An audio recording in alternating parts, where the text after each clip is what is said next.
서울의 밤하늘이 찢어질 듯한 천둥 소리와 함께 억수 같은 비를 쏟아내고 있었고, 강남의 화려한 네온사인조차 그 짙은 빗줄기에 가려져 흐릿한 빛번짐으로만 보일 뿐이었다. 한서윤은 차가운 빗물이 낡은 운동화를 적시고 발목을 타고 흘러내리는 감각을 무시한 채 좁고 어두운 골목길을 질주하고 있었는데, 그녀의 숨소리는 턱끝까지 차올라 거칠어졌지만 눈빛만은 흔들림 없이 차갑게 가라앉아 있었다. 뒤쪽에서 들려오는 육중한 군화 발소리와 거친 욕설들은 그녀를 쫓는 사채업자들의 것이 분명했고, 그들은 단순히 돈을 받으러 온 것이 아니라 그녀의 삶 자체를 짓밟기 위해 온 하이에나 떼와 같았기에 서윤은 잡히면 끝장이라는 사실을 누구보다 잘 알고 있었다.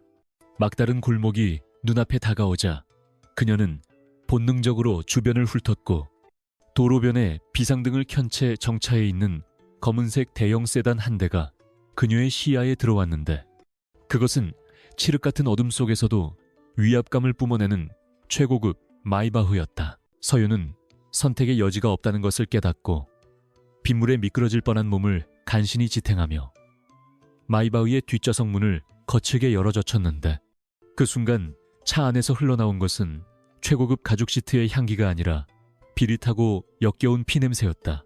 그녀가 몸을 날려 차 안으로 들어오자마자 마주친 것은 어둠 속에서 늑대처럼 번뜩이는 한 남자의 날카로운 눈빛이었고, 복부에 붉은 선혈이 낭자한 채 거친 숨을 몰아쉬고 있던 그 남자는 침입자를 향해 반사적으로 손을 뻗었으나 그 손에는 힘이 들어가지 않아 보였다.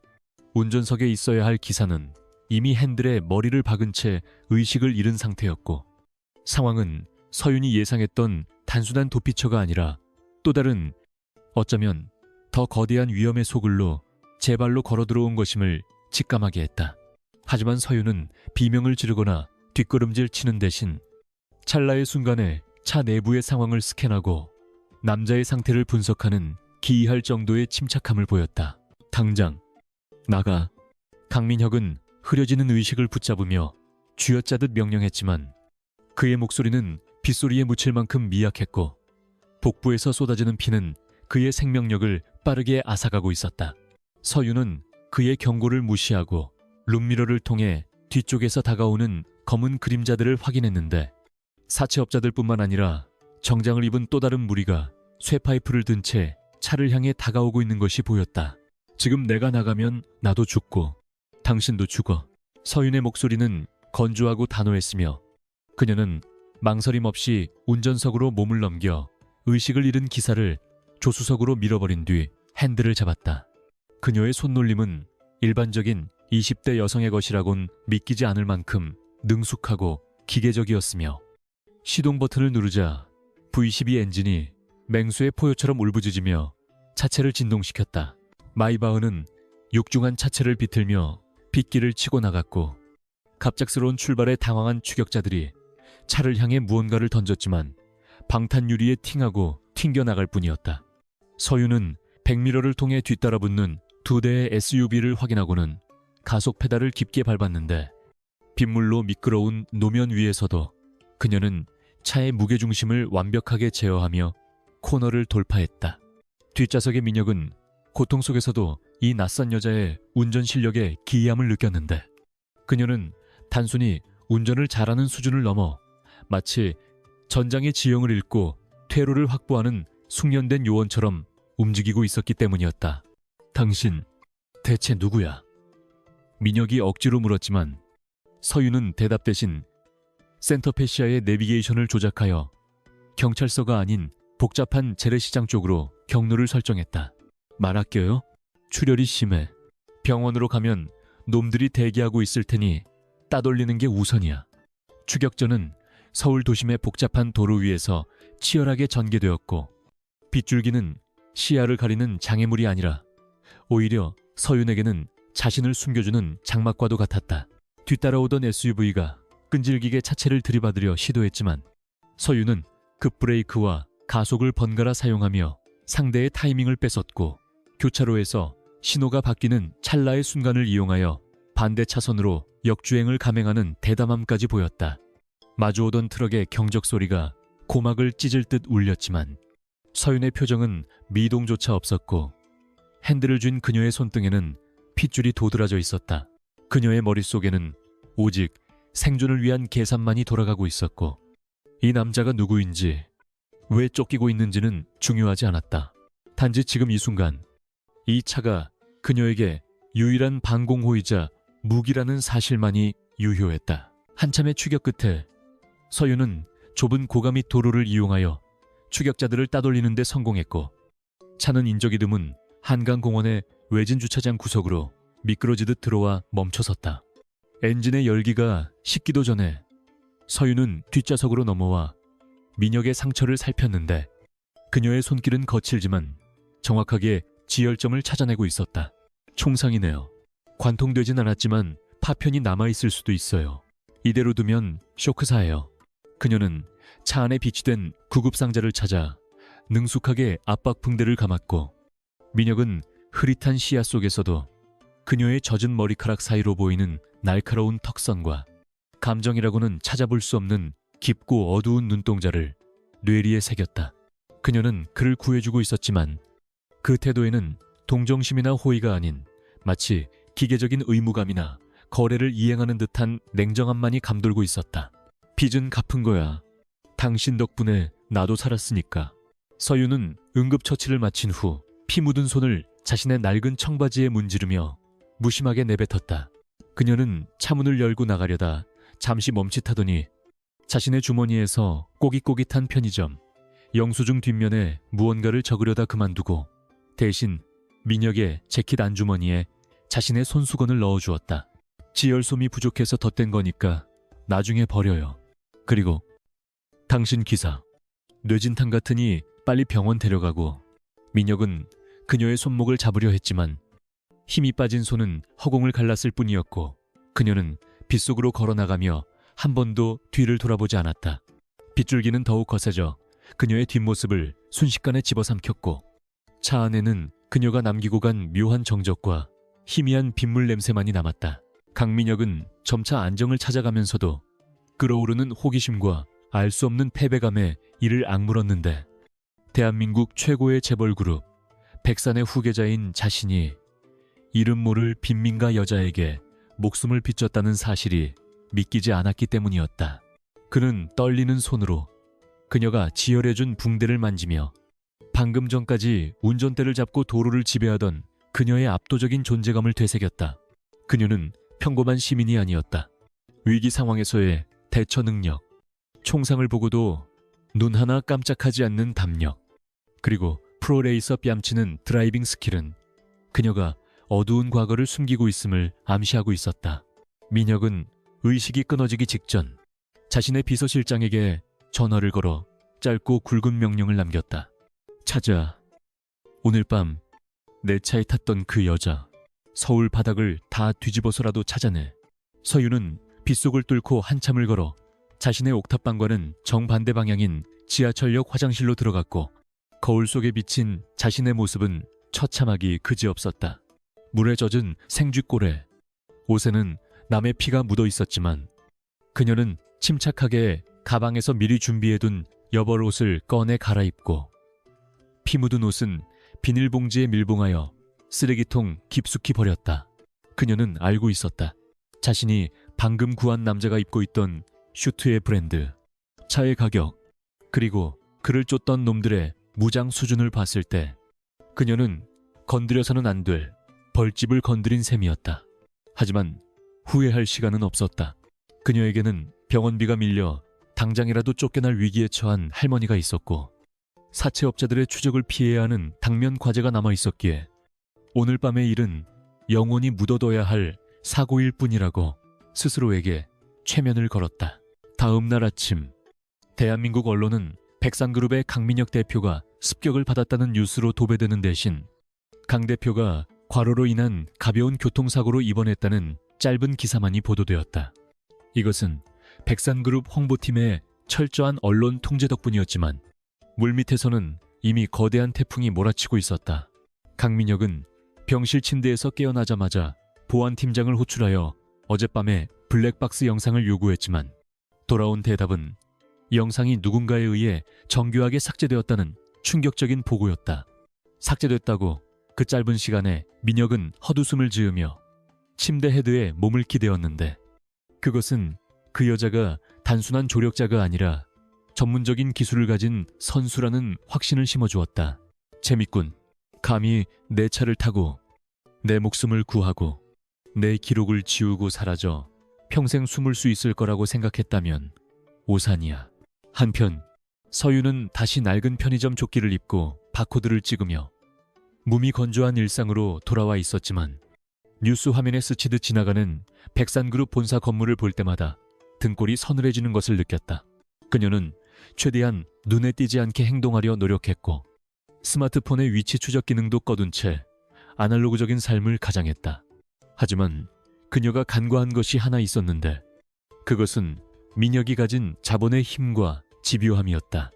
민혁은 경찰이나 흥신소가 아닌 자신이 비밀리에 육성해온 사설정보 조직 섀도우를 가동하기 시작했고 그들은 서울 시내의 모든 CCTV와 교통관제 시스템을 이잡듯이 뒤져 서윤의 동선을 역추적하고 있었다. 마이바흐의 가죽 시트 틈새에서 발견된 서윤의 낡은 머리끈 하나가 유일한 단서였지만 민혁에게는 그것만으로도 충분한 사냥의 시작점이었다. 밤이 깊어지자 서윤은 편의점 교대 근무를 마치고 할머니가 입원해 있는 요양병원으로 향했고 병원비 독촉장을 받아들고는 깊은 한숨을 내쉬었다. 그녀가 가진 능력이라면 큰 돈을 버는 것은 일도 아니었지만 그녀는 과거의 맹세 때문에 그 능력을 봉인한 채 밑바닥 생활을 자처하고 있었다. 조금만 더 버티자. 할머니, 곧 빚 다 갚고 조용한 시골로 내려가요. 그녀는 잠든 할머니의 손을 잡고 속삭였지만 병원 로비의 TV에서는 백산그룹의 경영권 분쟁에 대한 뉴스가 흘러나오고 있었다. 그녀는 그 뉴스 속의 세상과 자신의 세상이 철저히 분리되어 있다고 믿고 싶었지만 운명의 수레바퀴는 이미 엇물려 돌아가기 시작했고 그녀가 구한 그 남자는 은혜를 갚기 위해서가 아니라 소유하기 위해서 그녀를 쫓고 있다는 사실을 꿈에도 모른 채 하루를 마감했다. 빗속의 추격전 이후 사흘이 지났을 무렵 민혁의 집무실 책상 위에는 서윤에 대한 1차 보고서가 올라와 있었는데 거기에는 그녀의 이름, 나이, 그리고 현재의 거주지 정보가 담겨 있었다. 하지만 민혁의 눈길을 끈 것은 그녀의 과거 이력 부분이 데이터 없음 혹은 접근 불가로 가득 차 있다는 점이었다. 대한민국에서 평범한 26세 여자의 과거가 이렇게까지 깨끗하게 지워져 있다는 것은 그녀가 국가정보기관과 연루되었거나 아니면 그에 준하는 세력의 보호를 받았던 적이 있음을 의미했다. 한서윤, 고졸 검정고시 출신의 편의점 알바생이라. 민혁은 보고서를 덮으며 차가운 미소를 지었다. 빈민가에 숨어있는 다이아몬드 원석을 발견했군. 당장 차 대기시켜. 이번엔 내가 직접 픽업하러 간다. 창밖에는 다시 비가 내리기 시작했고 이곳은 그들의 두 번째 만남을 예고하는 서막이었다. 강민혁은 백산그룹 본사 최상층에 위치한 자신의 집무실에서 통유리 너머로 내려다 보이는 서울의 야경을 응시하고 있었는데 그의 손에는 며칠 전 빗속의 여자가 남기고 간 피 젖은 손수건이 들려 있었다. 병원에서 퇴원하자마자 그는 휴식을 취하는 대신 즉시 업무에 복귀하여 자신을 습격한 배우 세력을 색출하는 작업과 그날 밤 사라진 여자를 찾는 일을 동시에 진행시키고 있었다. 그의 집무실 공기는 살얼음판처럼 차가웠고 책상 앞에 도열해 있는 보안팀 핵심 간부들은 숨소리조차 크게 내지 못한 채 식은땀을 흘리고 있었는데 대한민국 최고의 정보력을 자랑한다는 그들이 고작 여자 한 명의 신원조차 파악하지 못하고 있다는 사실은 강민혁의 자존심을 심각하게 긁어놓고 있었다. 사흘이야. 서울 시내. CCTV가 몇 대인데 사람 하나를 못 찾아 그녀가 유령이라도 된다는 건가? 민혁의 낮고 위압적인 목소리가 정막을 깨자 보안팀장은 고개를 더욱 깊이 숙이며 떨리는 목소리로 보고를 시작했다. 죄송합니다. 대표님. 하지만 그 여자는 단순한 일반인이 아닙니다. 사고 현장 주변의 CCTV 영상은 물론이고 이동 경로에 있던 모든 교통관제 카메라의 기록이 전문적인 툴에 의해 삭제되거나 조작되었습니다. 마치 자신의 흔적을 지우는 데 통달한 정보 요원이나 해커의 소행 같습니다. 보안팀장의 보고는 민혁의 흥미를 더욱 자극했는데 빈민가로 사라진 여자가 그 정도의 고급 기술을 가지고 있다는 것은 그녀가 누군가의 사주를 받은 산업 스파이이거나 혹은 더 위험한 조직에 몸담았던 인물일 가능성을 시사했기 때문이었다. 민혁은 손수건을 책상 위에 던지듯 내려놓으며 차가운 미소를 지었다. 그렇다면 디지털 흔적이 아니라 아날로그 흔적을 쫓아 냄새, 걸음걸이, 목격자, 쓰레기통까지 뒤져서라도 찾아내 내 차에 탔던 그 순간부터 그녀는 내 통제권 안에 있어야 해. 같은 시각 한서윤은 낡은 다세대 주택들이 빽빽하게 들어선 달동네의 비좁은 골목길을 걸어 올라가고 있었는데 그녀의 양손에는 유통기한이 임박해 폐기 직전인 편의점 도시락과 생수통이 들려 있었다. 그녀는 최대한 사람들의 눈에 띄지 않기 위해 검은색 모자를 눌러쓰고 헐렁한 후드티를 입고 있었지만 그녀 특유의 예민한 감각은 등 뒤에서 느껴지는 미묘한 시선을 감지하고 있었다. 그것은 며칠 전 마이바흐 사건 이후부터 시작된 불안감이었는데 단순히 빚쟁이들의 감시라고 하기에는 그 시선의 질이 너무나도 은밀하고 조직적이었다. 서윤은 굽이진 골목을 돌 때마다 쇼윈도 유리에 비친 뒷모습을 확인하며 미행이 붙었는지 체크했지만 아직까지는 뚜렷한 꼬리가 잡히지 않아 그녀를 더욱 초조하게 만들었다. 그녀는 자신이 건드린 남자가 얼마나 거대한 권력을 가진 인물인지 알고 있었기에 이 숨바꼭질이 오래가지 못할 것임을 직감하고 있었다. 서윤은 집에 도착하자마자 3중으로 된 잠금 장치를 걸어 잠그고 좁은 방 한 구석에 놓인 낡은 노트북을 켰는데 겉보기엔 고물 같아 보이지만 내부는 그녀가 직접 튜닝한 고성능 부품들로 채워져 있는 그녀만의 유일한 무기였다. 그녀는 경찰 무전망과 도로 교통 정보를 해킹하여 자신의 집 주변에 수상한 움직임이 있는지 모니터링하기 시작했고 화면 위로 쏟아지는 수많은 데이터 속에서 백산그룹 소속으로 추정되는 차량들이 그녀의 동네 주변을 맴돌고 있다는 사실을 발견했다. 벌써 여기까지 좁혀왔어. 강민혁, 생각보다 더 집요한 남자네. 서윤은 입술을 깨물며 노트북을 덮었고 당장이라도 짐을 싸서 도망쳐야 한다는 충동과 아픈 할머니를 두고 떠날 수 없다는 현실 사이에서 갈등했다. 그녀의 과거, 고스트라고 불리며 사이버 전장을 누비던 시절에 그녀라면 흔적도 없이 사라지는 것은 일도 아니었겠지만 지금의 그녀는 지켜야 할 가족이라는 족쇄에 묶인 약자일 뿐이었다. 다음 날 민혁의 정보팀인 섀도우는 서윤이 흘리고 간 결정적인 단서를 찾아냈는데 그것은 그녀가 응급처치 당시 사용했던 편의점 1플러실 행사용 밴드의 일련 번호와 그녀가 차에서 내린 지점 근처에 재래시장 골목에 설치된 낡은 사설 CCTV에 찍힌 흐릿한 옆모습이었다. 섀도우 팀은 최신 안면 인식 기술과 보행 분석 알고리즘을 동원하여 흐릿한 형상을 복원해냈고 수천 명의 데이터베이스와 대조한 끝에 한서윤이라는 이름을 특정하는 데 성공했다. 하지만 그녀의 공식적인 기록은 너무나도 초라하고 평범해서 오히려 의심스러울 지경이었는데 고등학교 중퇴, 검정고시 합격, 그리고 수년간의 공백기 이후 이어지는 각종 아르바이트 경력이 전부였다. 민혁은 보고서를 읽어내려가며 그녀의 증명사진 속 생기없고 무표정한 얼굴을 손가락으로 톡톡 두드렸다. 과거가 지워진 여자라. 이 공백기 동안 그녀가 어디서 무엇을 했는지가 핵심이겠군. 차 준비해. 이번엔 놓치지 않고 내가 직접 확인한다. 그날 밤 서윤이 일하는 편의점 앞에는 묘한 긴장감이 감돌고 있었는데 평소라면 취객들이 고함을 지르거나 오토바이 배달원들이 분주하게 오갔을 거리였지만 오늘은 지나치게 조용하고 한산했다. 서윤은 계산대에 서서 본능적으로 위험을 감지했고 창밖을 내다보던 그녀의 눈에 길 건너편 어둠 속에 정차해 있는 검은색 세단들이 들어왔다. 그것들은 며칠 전 그녀가 탔던 마이바흐를 호위하던 경호 차량들과 동일한 기종이었고 그 중심에는 그녀가 구해준 그 남자가 타고 있을 것이 분명했다.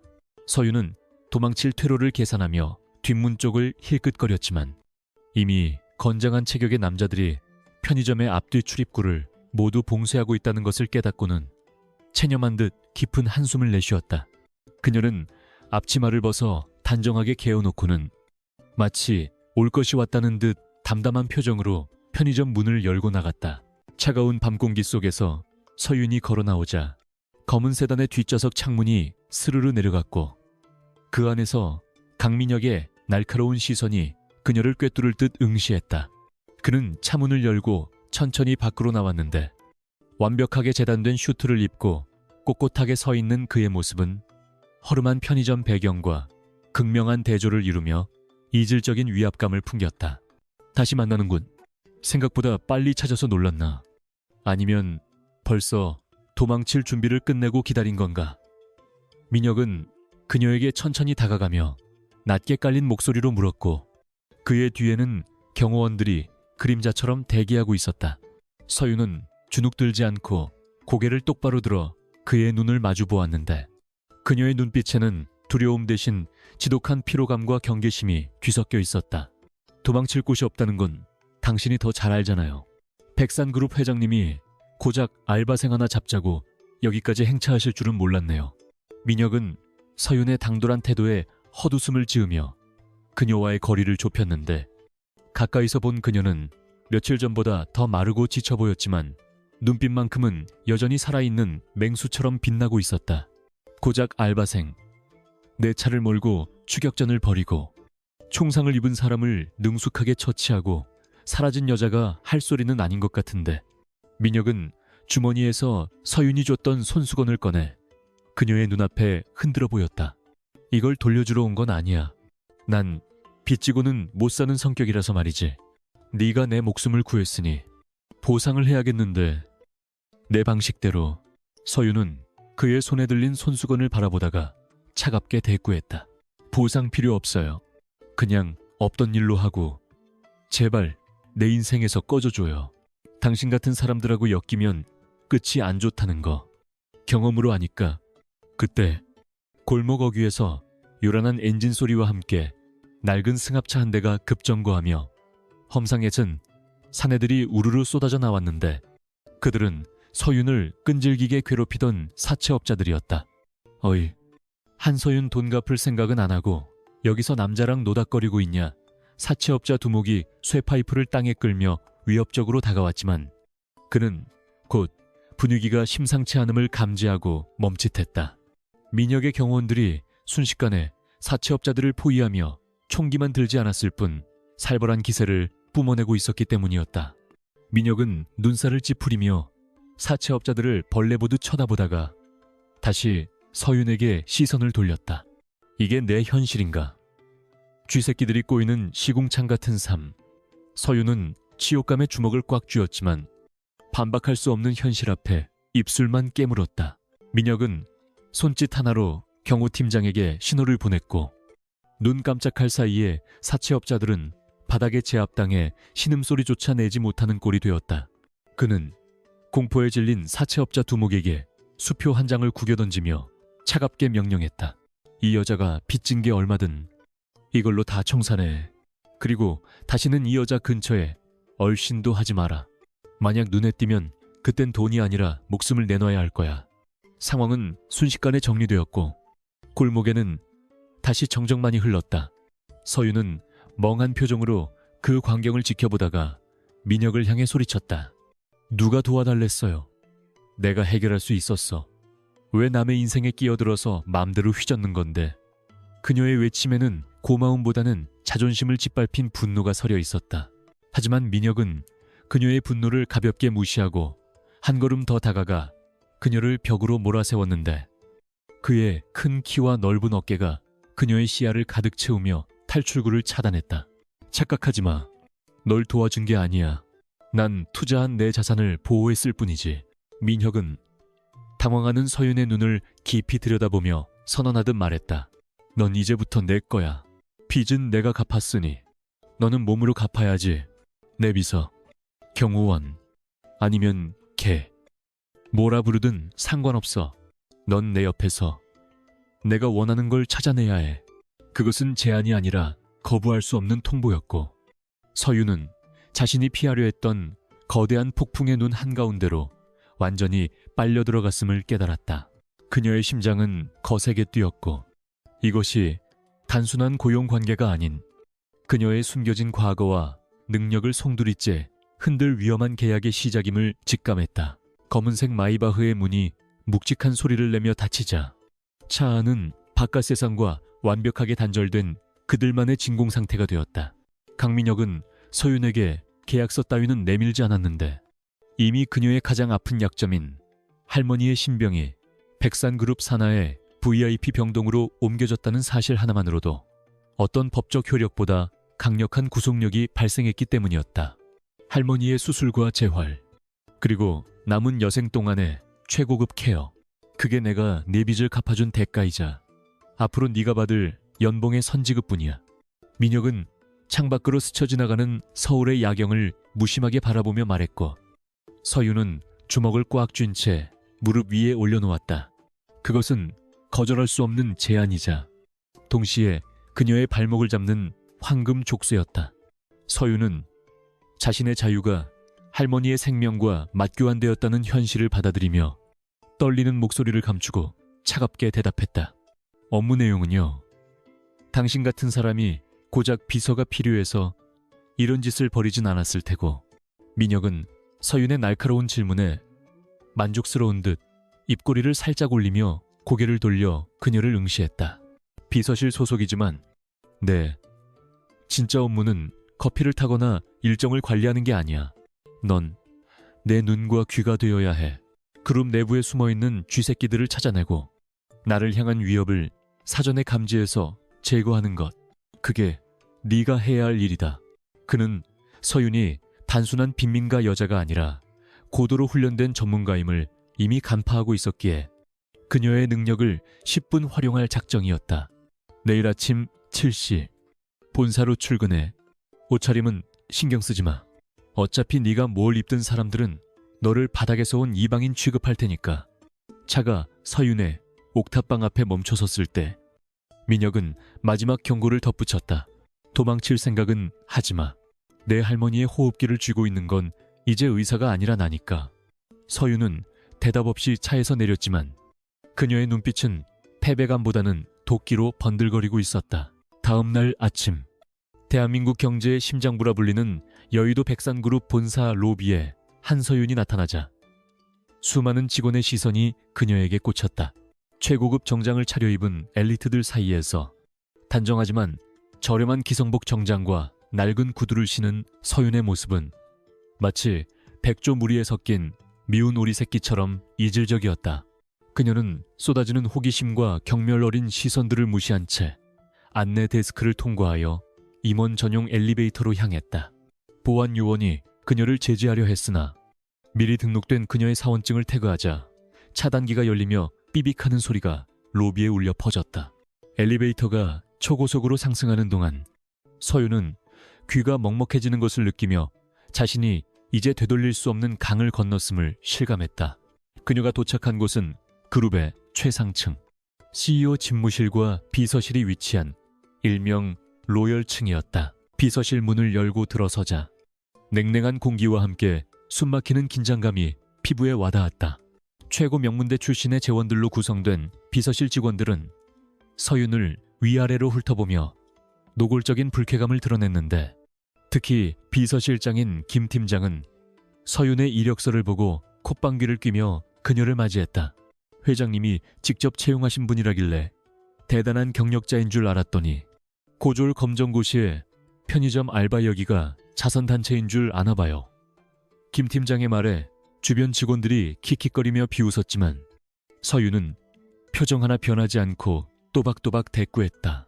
회장님이 필요로 하는 건 학벌이 아니라 실력이라고 들었습니다. 제 자리가 어디입니까?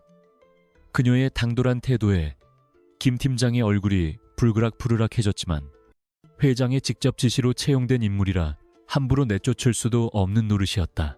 서윤은 구석진 자리에 배정받았지만 그녀는 불만을 표하는 대신 자리에 앉자마자 컴퓨터를 켜고 사내 네트워크에 접속했다.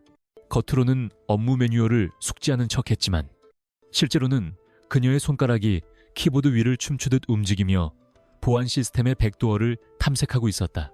그녀는 단순히 민혁의 명령을 따르는 수동적인 도구가 될 생각이 없었기에 자신이 몸담게 된 이 거대한 조직의 구조와 약점을 파악하여 생존 전략을 짜는 것이 급선무였다. 모니터 화면에 복잡한 코드들이 폭포수처럼 흘러내렸고 서윤의 눈동자는 맹금류처럼 데이터를 낚아채며 분석하기 시작했다. 그녀는 불과 30분 만에 비서실 내의 CCTV 사각지대와 도청이 가능한 취약 포인트들을 파악해냈고 직원들의 사내 메신저, 로그를 통해 누가 누구의 라인인지, 파벌 싸움의 지형도가 어떻게 그려지는지 머릿속에 지도를 그렸다. 점심시간이 되자 직원들은 3355 짝을 지어 나갔지만 아무도 서윤에게 밥을 같이 먹자고 제안하지 않았다. 서윤은 오히려 혼자 남게 된 이 시간을 기회로 삼아 CEO 집무실 주변을 탐색하기 시작했다. 민혁은 외부 미팅으로 자리를 비운 상태였고 서윤은 청소를 핑계로 집무실 안으로 들어갔다. 넓고 화려한 집무실은 겉보기엔 완벽한 요새처럼 보였지만 서윤의 전문가적인 시각에는 구멍투성이었다. 그녀는 책상 및 소파 틈새 그리고 장식용 화분 뒤를 꼼꼼하게 살폈고 마침내 난초 화분, 흙 속에 교묘하게 숨겨져 있던 초소형 도청 장치를 찾아냈다. 그것은 시중에서 구할 수 없는 군용 등급의 장비였고 내부자의 조력 없이는 설치가 불가능한 물건이었다. 서윤은 도청 장치를 손바닥 위에 올려놓고 서늘한 미소를 지었다. 쥐새끼가 생각보다 가까이에 있었네. 그때 집무실 문이 벌컥 열리며 강민혁이 들어왔고 그는 서윤이 자신의 화분을 뒤적거리는 모습을 보고 미간을 찌푸렸다. 지금 뭐 하는 거지? 내 방에 함부로 들어오지 말라고 했을 텐데. 민혁에 뒤따라 들어온 김 팀장은 기회를 잡았다는 듯 목소리를 높였다. 이것 보세요. 근본 없는 사람을 들이니 이런 일이 생기지 않습니까? 당장 보안팀 불러서 몸수색하고 내쫓아야 합니다. 하지만 서윤은 당황하지 않고 천천히 일어나 민혁에게 다가가 손바닥을 펼쳐 보였다. 그녀의 손바닥 위에는 콩알만한 도청장치가 놓여 있었고 그것을 본 민혁의 눈빛이 순식간에 차갑게 가라앉았다. 김 팀장은 사색이 되어 입을 다물었고 집무실 안에는 무거운 침묵만이 흘렀다. 이거 작동 중이던데 회장님 취미가 본인 대화 녹음하는 건 아니시겠죠? 서윤의 건조한 물음에 민혁은 그녀를 새롭게 평가하는 눈빛으로 바라보았다. 민혁은 도청장치를 받아들고 손가락으로 지시겨 부숴버린 뒤 김 팀장과 다른 직원들을 모두 밖으로 내보냈다. 단둘이 남게 되자 민혁은 책상에 걸터앉아 서윤을 흥미롭다는 듯 관찰했다. 출근 첫날부터 밥값은 하는군. 보안팀이 매일 점검하는데도 못 찾은 걸 네가 찾았다. 서윤은 덤덤하게 대답했다. 보안팀은 매뉴얼대로만 움직이니까요. 설치한 놈은 매뉴얼을 피해갔고 흙을 최근에 갈아엎은 흔적이 있어서 확인해봤을 뿐입니다. 민혁은 그녀의 관찰력과 대담함에 내심 감탄하면서도 겉으로는 여전히 오만한 태도를 유지했다. 좋아. 이걸로 1차 테스트는 통과한 걸로 하지. 하지만 이건 시작일 뿐이야. 이 도청기를 설치한 놈이 누군지, 배우가 누군지까지 알아내야 진짜 실력이지. 서윤은 민혁의 도발에 넘어가지 않고 냉정하게 조건을 걸었다. 범인을 찾아내면 제 할머니 병실에 배치된 감시 인원 절반으로 줄여주세요. 환자가 불안해합니다.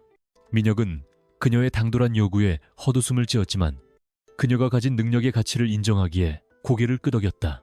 좋아. 단 기한은 3일이다. 그 안에 못 찾으면 내 할머니는 다시 일반 병동으로 옮겨질 거야. 거래는 성사되었고 서윤은 다시 비서실로 돌아와 자신의 자리로 앉았다.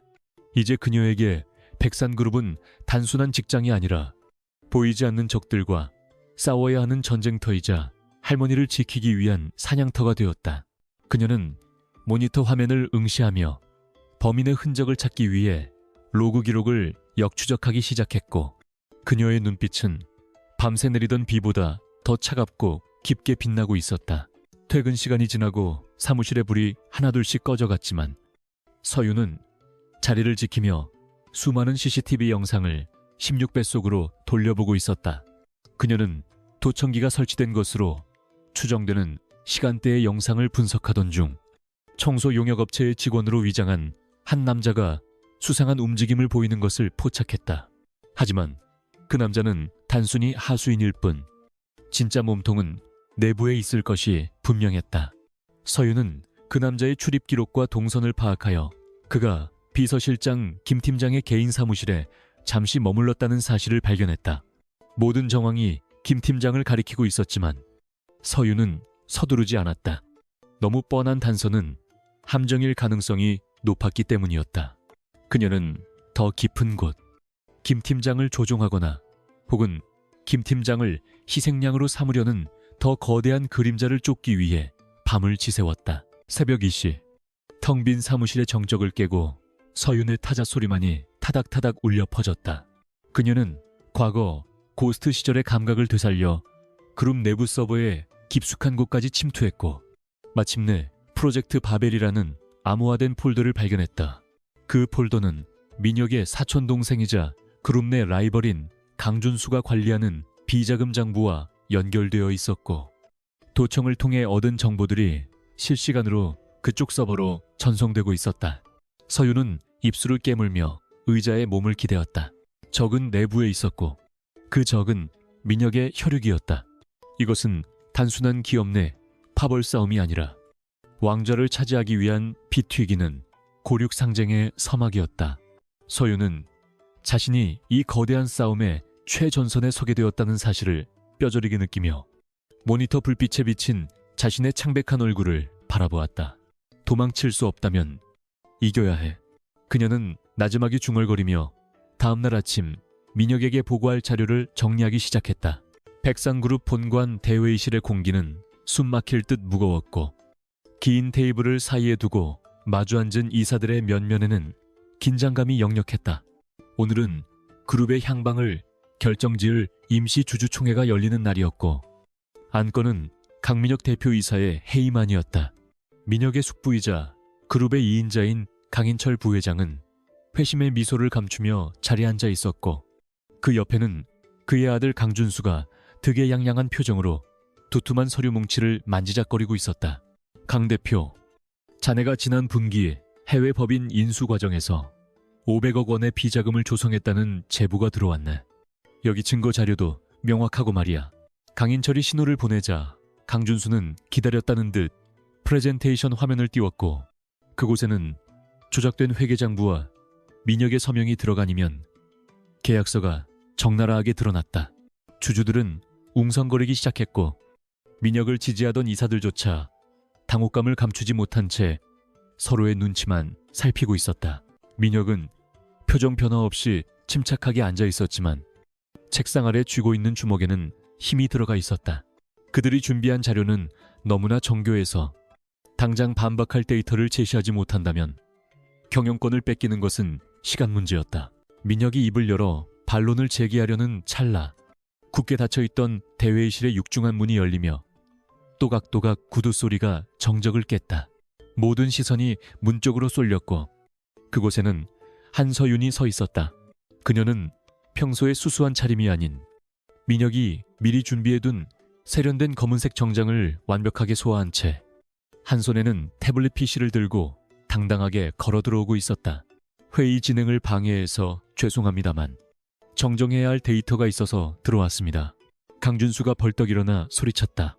뭐야, 감히 비서 나부랭이가 어디라고 들어와. 당장 내보내. 보안 요원들이 움직이려 했지만 민혁이 손을 들어 그들을 제지했다. 두고 보지. 내 비서가 무슨 말을 하려는지.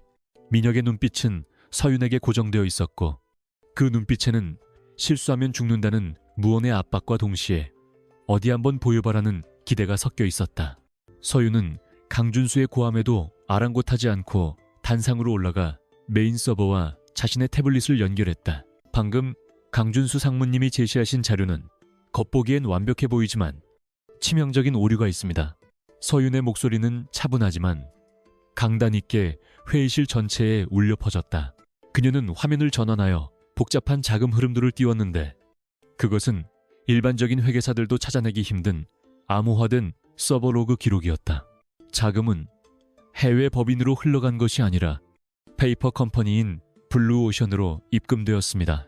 그리고 그 블루오션의 실소유주를 추적해보니 놀랍게도 이 자리에 계신 분의 차명 계좌와 연결되더군요. 서윤의 손가락이 화면을 터치하자 복잡한 숫자들이 사라지고 하나의 이름이 붉은 글씨로 크게 떠올랐다. 강, 준, 수. 회의실은 순식간에 찬물을 끼얹은 듯 조용해졌다가 곧이어 폭발적인 소란이 일어났다. 강준수는 얼굴이 하얗게 질려 소리쳤다. 이건 조작이야. 저 여자가 해킹을 한 거라고 하지만 서윤은 눈 하나 깜짝하지 않고 다음 화면을 띄웠다. 해킹이 아닙니다. 이것은 강 상무님이 자금을 이체할 때 실수로 남긴 디지털 지문입니다.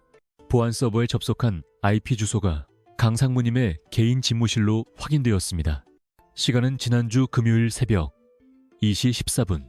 서윤은 마치 판사가 판결문을 낭독하듯 정확한 시간과 데이터 로그를 제시하며 상대를 압박했다.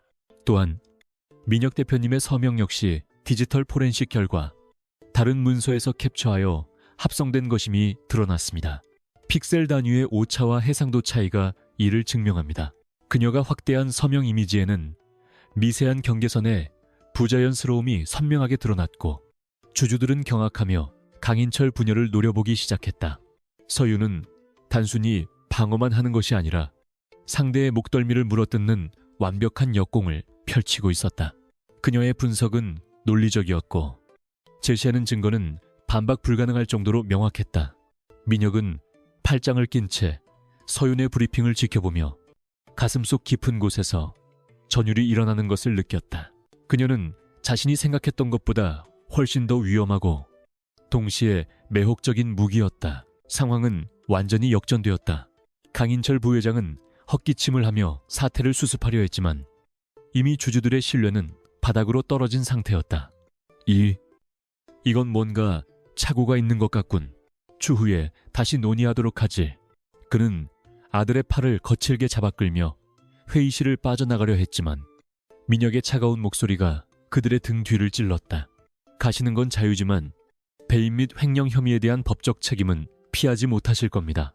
이 사회를 기망하고 회사를 위기에 빠뜨린 죄, 제가 직접 묻겠습니다. 민혁의 선전포고에 강인철은 이를 갈며 퇴장했고 회의실에는 민혁을 연호하는 주주들의 박수 소리가 터져나왔다. 하지만 민혁의 시선은 승리의 환호성이 아닌 단상에서 조용히 태블릿을 챙겨 내려오는 서윤에게 꽂혀 있었다. 그녀는 승리감에 도취된 표정이 아니라 마치 할 일을 마친 기계처럼 무덤덤한 얼굴을 하고 있었다. 회의가 끝나고 CEO 집무실로 돌아온 민혁은 소파에 털썩 주저앉으며 넥타이를 거칠게 풀었다. 서윤은 그 뒤를 따라 들어와 조용히 문을 닫고 서 있었다. 한서윤. 민혁이 그녀의 이름을 불렀다. 네, 대표님. 도대체 넌 정체가 뭐지? 단순한 해커 수준이 아니야. 자금 추적, 디지털 포렌식, 그리고 그 상황에서의 대처 능력. 그건 정보기관의 엘리트 요원이나 할 수 있는 솜씨다. 민혁은 자리에서 일어나 천천히 그녀에게 다가갔다. 내가 주워온 게 길고양이인 줄 알았더니 호랑이 새끼였군. 서윤은 그의 압박에도 물러서지 않고 똑바로 눈을 맞췄다. 호랑이든 고양이든 대표님이 원하시는 건 쥐를 잡는 것 아니었습니까? 전 제 밥값을 했을 뿐입니다. 약속하신 대로 할머니 병실에 보안 인력 조정해 주십시오. 민혁은 서윤의 코앞까지 다가와 멈춰섰다. 두 사람 사이에는 팽팽한 긴장감이 흘렀고 민혁은 그녀의 눈동자 속에서 흔들리지 않는 강인함을 읽었다. 그래, 약속은 지키지. 하지만 계약 내용을 수정해야겠어. 민혁은 책상 위에 놓인 태블릿을 들어올렸다. 오늘 네가 보여준 능력, 그걸로 날 보좌해. 단순한 비서가 아니라 내 전략 파트너로서 내 뒤에 숨어있지 말고 내 옆에 서서 싸워. 너라면 내 등을 맡길 수 있을 것 같으니까. 그것은 민혁이 타인에게 보일 수 있는 최고의 신뢰이자 동시에 그녀를 자신의 세계로 완전히 끌어들이겠다는 선언이었다. 서윤은 잠시 망설였지만 이미 발을 뺀다 해도 강인철 부자에게 표적이 된 이상 민혁의 우산 아래 있는 것이 가장 안전하다는 것을 알고 있었다. 파트너라뇨. 전 그저 월급 받는 직원일 뿐입니다. 하지만 대표님이 쓰러지면 제 월급도 끊기니 최선을 다해 막아드리죠. 한편 굴욕적인 패배를 당하고 물러난 강인철 부회장의 사저에서는 고성이 오가고 있었다. 강준수는 술병을 집어던지며 분을 사귀지 못했고 강인철은 어두운 표정으로 창밖을 응시하고 있었다. 그 여자 한서윤이라고 했나? 민혁이 놈이 어디서 그런 물건을 찾아냈는지 모르겠군. 강인철은 비서에게 전화를 걸어 은밀한 지시를 내렸다. 조사해. 그 여자의 모든 것을. 약점이 없는 인간은 없어. 가족, 친구, 과거 무엇 하나라도 걸리는 게 있으면 무조건 물고 늘어져. 민혁이 놈의 팔다리를 자르려면 그 여자부터 제거해야 한다. 그들의 대화는 더 이상 경영권 다툼의 수준을 넘어 피를 부르는 복수극으로 변질되고 있었다. 서윤이 오늘 보여준 능력은 그녀를 백산그룹의 영웅으로 만들었지만 동시에 적들에게는 가장 먼저 제거해야 할 위험 대상 1순위로 각인시켜버린 셈이었다. 그날 저녁 민혁은 서윤에게 야근을 지시하는 대신 최고급 레스토랑으로 데려갔다. 일의 연장선이니까 거절하지 마. 파트너끼리 회식도 업무의 일환이야. 낯선 환경에 어색해하는 서윤과 달리 민혁은 자연스럽게 스테이크를 썰며 그녀에게 와인을 권했다. 궁금한 게 있어. 그 정도 능력을 가지고 왜 빈민가에서 썩고 있었지? 마음만 먹으면 대기업 보안팀장이나 국정원 특채도 가능했을 텐데. 서윤은 와인잔을 만지작거리며 씁쓸한 미소를 지었다. 빛이 강하면 그림자도 짙은 법이니까요. 과거에 제 능력 때문에 소중한 사람을 잃은 적이 있어요. 그래서 다짐했었죠. 다시는 이 손으로 키보드를 잡지 않겠다고. 평범하게 사는 게 꿈이었는데 대표님 차에 타는 바람에 다 망쳐버렸네요. 그녀의 고백은 덤덤했지만 그 속에 담긴 깊은 슬픔이 민혁의 가슴을 찔렀다. 민혁은 처음으로 그녀를 도구가 아닌 사람으로 상처받은 한 여자로 바라보게 되었다. 식사를 마치고 나오는 길, 서울의 밤거리에는 다시 비가 내리기 시작했다. 민혁은 우산을 펴들고 서윤 쪽으로 기울여 주었다. 망쳤다고 생각하지 마. 넌 내 목숨을 구했고 오늘도 나를 구했어. 내 능력은 저주가 아니라 축복이야. 내가 그렇게 만들어줄게. 민혁의 말에 서윤은 고개를 들어 그를 쳐다보았고 빗소리와 함께 두 사람 사이에는 묘한 기류가 흘렀다. 하지만 그 로맨틱한 분위기는 오래가지 못했다. 서윤의 날카로운 감각이 주차장 기둥 뒤에 숨어있는 낯선 인기척을 감지했기 때문이었다. 그녀는 반사적으로 민혁을 밀치며 소리쳤다. 엎드려요. 동시에 탕 하는 소음기 장착된 총성이 빗소리를 뚫고 울려 퍼졌고 민혁이 서 있던 자리 뒤에 차 유리가 박살났다. 전쟁은 끝나지 않았고 적들은 생각보다 훨씬 더 빠르고 과격하게 움직이고 있었다. 서윤은 민혁을 자신의 차 뒤로 끌고 가 은폐시키며 품에서 호신용 3단봉을 꺼내들었다. 그녀의 눈빛은 방금 전 레스토랑에서의 아련함은 온데간데 없고 다시 냉혹한 전사의 것으로 바뀌어 있었다. 역시 회장님하고 밥 한 번 먹기 힘드네요. 여기서 기다려요. 처리하고 올 테니. 민혁은 그녀의 손목을 잡았다. 혼자 가지 마. 위험해. 하지만 서윤은 그의 손을 부드럽게 떼어내며 짧게 미소 지었다. 걱정 마요. 전 대표님 자산이잖아요. 자산같이 떨어질 일은 안 합니다. 그녀는 빗속으로 몸을 날렸고 어둠 속에서 킬러들과의 격투가 벌어졌다.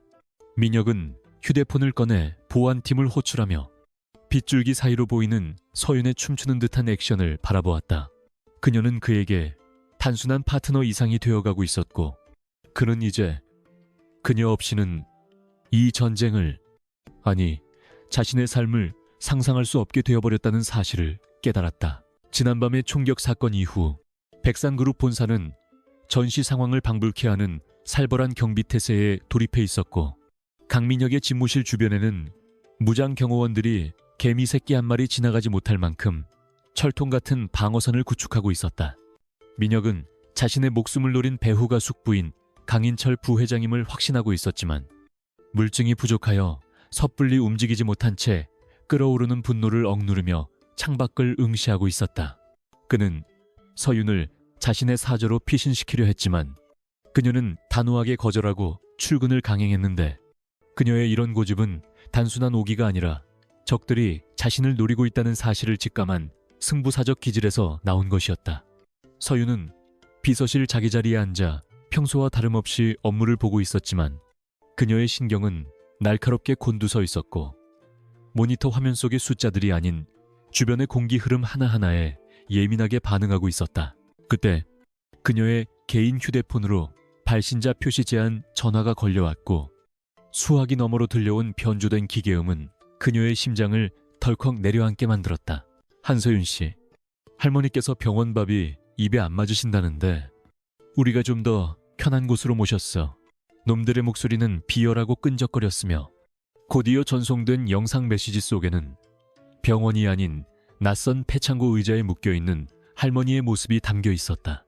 서윤의 손이 덜덜 떨리기 시작했고 호흡이 가빠지며 눈앞이 하얗게 변하는 것 같았는데 VIP 병동의 보안이 뚫렸다는 것은 내부에 확실한 조력자가 있다는 뜻이자 민혁이 약속했던 안전이 산산조각 났음을 의미했다. 놈들의 요구사항은 간단하면서도 치명적이었는데 오늘 밤 자정까지 강민혁의 개인 금고에 있는 프로젝트 바벨의 원본 하드디스크를 가져오라는 것이었다.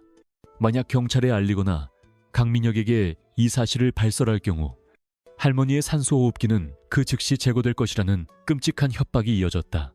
서윤은 휴대폰을 움켜쥐며 입술을 피가 나도록 깨물었는데 그녀는 지금 가족의 목숨과 자신의 신념 사이에서 잔혹한 선택을 강요받고 있었다. 서윤은 화장실 칸 안에 들어가 거친 숨을 몰아쉬며 냉정을 되찾으려 노력했는데 과거의 그녀였다면 주저없이 하드디스크를 훔쳐 할머니를 구하고 사라졌을 것이 분명했다.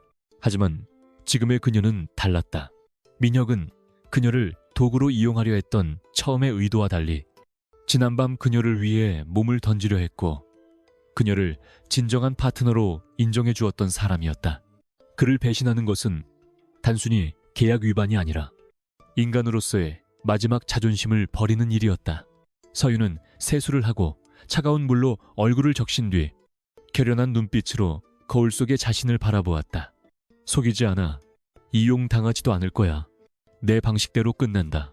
그녀는 젖은 머리카락을 쓸어 넘기며 화장실을 나섰고 떨리는 다리에 힘을 주어 곧장 CEO 집무실로 향했다. 비서들이 그녀를 제지하려 했지만 그녀가 뿜어내는 살기에 눌려 길을 터줄 수밖에 없었다. 집무실로 들어선 서윤은 민혁 앞에 휴대폰을 내려놓았고 영상 속 할머니의 모습을 본 민혁의 표정은 순식간에 악귀처럼 일그러졌다. 그는 책상을 주먹으로 내리치며 격분했고 당장이라도 보안팀장을 호출해 처형이라도 할 기세였지만 서윤은 차분하게 그의 손을 잡아 제지했다. 화내실 시간 없어요. 대표님, 놈들이 원하는 건 프로젝트 바벨이에요. 그리고 제 할머니 목숨이고요. 민혁은 믿을 수 없다는 표정으로 서윤을 바라보았다. 지금 나한테 이걸 보여주는 이유가 뭐지? 넌 나를 배신하고 물건을 훔쳐서 갈 수도 있었잖아. 그게 내 가족을 살리는 가장 쉬운 길일 텐데. 서윤은 담담하게 대답했다. 쉬운 길이지만 틀린 길이니까요. 그리고 제가 아는 강민혁이라는 사람은 자기 사람 건드리는 놈들은 뼈도 못 추리게 만드는 사람이니까 저 혼자 해결하려다 실패하면 할머니도 죽고 저도 죽어요. 하지만 대표님과 함께라면 둘 다 살릴 수 있다고 믿습니다. 민혁은 서윤의 말에 잠시 멍해졌다가 이내 깊은 감동과 함께 뜨거운 투지가 솟구치는 것을 느꼈다. 그는 서윤의 어깨를 단단히 감싸주며 약속했다. 그래, 내 선택이 옳았다는 걸 증명해주지. 내 할머니 털끝 하나라도 다치게 한 놈들 내가 지옥 끝까지 쫓아가서 후회하게 만들 거야. 두 사람은 즉시 머리를 맞대고 작전을 짰는데 그것은 놈들의 허를 찌르는 이중 스파이 작전이었다. 서윤이 놈들의 요구대로 하드디스크를 훔쳐 달아나는 척 연기하여 내부의 배신자와 접선 장소를 알아내고 그 뒤를 민혁의 정예 부대가 밟아 일망타진하는 계획이었다. 하지만 이 작전에는 치명적인 위험이 따랐는데 서윤이 놈들의 소굴로 혼자 들어가야 한다는 점과 만약 연기가 들통날 경우 그녀의 목숨을 보장할 수 없다는 점이었다. 위험해. 너무 위험해. 내가 직접 가겠다. 민혁이 반대했지만 서윤은 고개를 저었다. 놈들은 저를 원해요. 대표님이 나타나면 바로 인지를 해칠 겁니다. 저를 믿으세요. 오후 3시 비서실에서는 전례 없는 소란이 일어났다. 집무실 안에서 민혁의 고함과 함께 물건이 깨지는 소리가 들려왔고 잠시 후 서윤이 헝클어진 머리로 뛰쳐나와 보안 게이트를 강제로 돌파하고 달아나는 모습이 목격되었다. 저 여자 잡아 내 금고에 손을 댔어. 당장 잡아오란 말이야. 민혁이 핏발선 눈으로 뛰쳐나와 소리쳤고 영문을 모르는 직원들과 보안팀은 혼비백산하여 서윤의 뒤를 쫓기 시작했다. 하지만 서윤은 미리 준비해둔 동선을 따라 교묘하게 추적을 따돌렸고 지하 주차장에 대기시켜둔 오토바이를 타고 순식간에 회사를 빠져나갔다. 이 모든 상황은 CCTV를 통해 실시간으로 누군가에게 전송되고 있었고 그 모습을 지켜보던 내부의 배신자는 회심의 미소를 지으며 강인철에게 보고했다. 성공입니다. 계집이 물건을 가지고 나왔습니다. 역시 피부치 앞에서는 장사 없군요. 서윤은 헬멧 속에서 울려 퍼지는 거친 숨소리를 들으며 약속 장소인 인천항의 폐컨테이너 야적장으로 질주했다. 그녀의 품 안에는 하드디스크가 들어있었지만 그것은 진짜가 아닌 위치 추적기와 해킹 툴이 심어진 가짜였다. 민혁은 상황실에서 서윤의 이동 경로를 점 하나로 지켜보며 초조하게 손톱을 물어뜯고 있었고 그의 곁에는 최정의 타격대인 블랙 맘바팀이 출동 명령만을 기다리고 있었다. 서윤아, 조금만 버텨. 금방 갈게. 민혁은 무전기를 통해 들려오는 바람소리에 귀를 기울이며 그녀가 무사하기만을 간절히 기도했다. 한편 서윤은 도심을 벗어나 인적이 드문 항만도로에 진입했고 백미러를 통해 꼬리표처럼 따라붙는 검은색 밴을 확인했다. 놈들은 그녀가 제대로 오고 있는지 감시하고 있었고 서윤은 속도를 높여 그들을 유인했다. 폐컨테이너 야적장에 도착한 서윤은 오토바이에서 내려 주위를 살폈는데 으스스한 바닷바람과 함께 녹슨 철문이 끼익 소리를 내며 열렸다. 안쪽 깊숙한 곳 희미한 조명 아래 할머니가 휠체어에 묶여있는 모습이 보였고 그 주위에는 무장을 한 괴한 10여 명이 서윤을 겨누고 있었다. 그리고 그들 가운데 익숙한 실루엣의 남자가 천천히 걸어 나왔다. 서윤의 눈이 커졌다. 그는 바로 민혁의 가장 측근이자 비서실의 2인자였던 박 실장이었다. 박 실장님, 당신이었어요.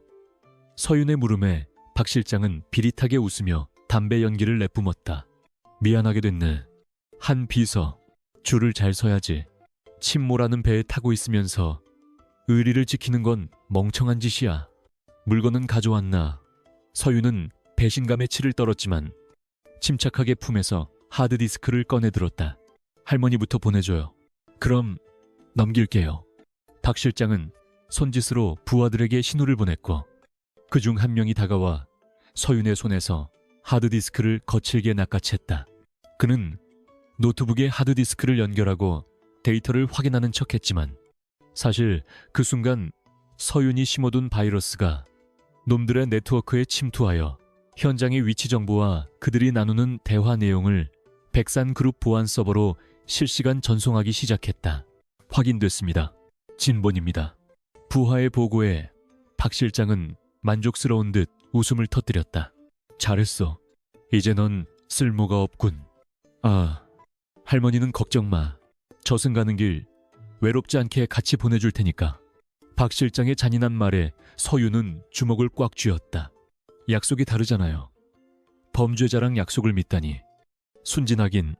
박 실장이 총을 꺼내 서윤의 이마를 겨누는 절체절명의 순간 컨테이너 지붕 위에서 섬광탄이 터지며 눈부신 빛과 함께 굉음이 울려 퍼졌다.